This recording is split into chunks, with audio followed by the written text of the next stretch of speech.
Hi, I'm Jeff Sweet. You're in the jungle. As you look around, you see alternating patches of green and orange and black, green, orange and black, green, orange and black, green, orange and black. Probably you don't think, oh, what a pleasing pattern of alternating green and orange and black. Probably because you're in a jungle, what you think is, oh, there is a tiger behind those leaves. I probably should run.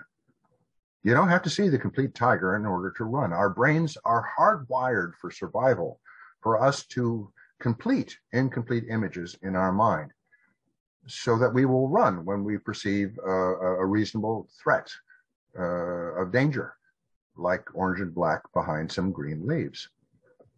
This idea of our brains completing an image has a bearing on theater and on dramatic writing in particular.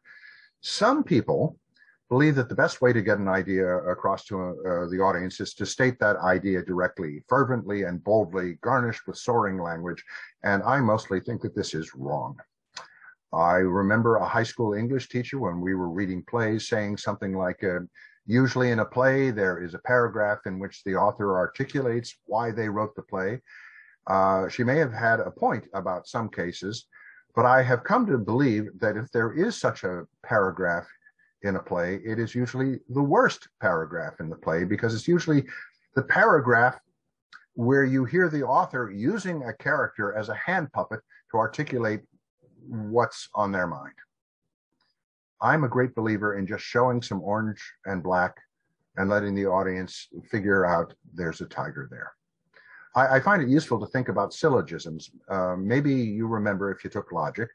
A syllogism is made up of three statements, two premises, and a conclusion. Okay. Statement one, all Martians love Gershwin. Statement two, Reginald is a Martian. So what is the conclusion? What can we figure out about Reginald's taste in music just from those two statements?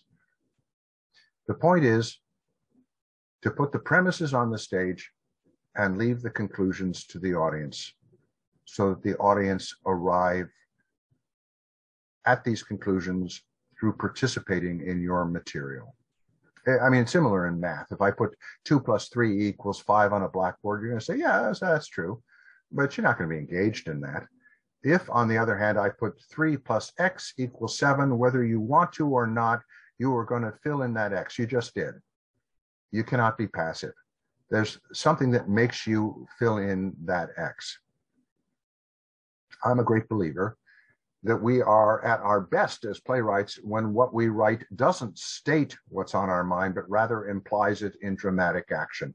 I think characters should not explain themselves, but reveal themselves through their actions. And yes, they can reveal themselves through their language, but not necessarily by articulating exactly what they mean.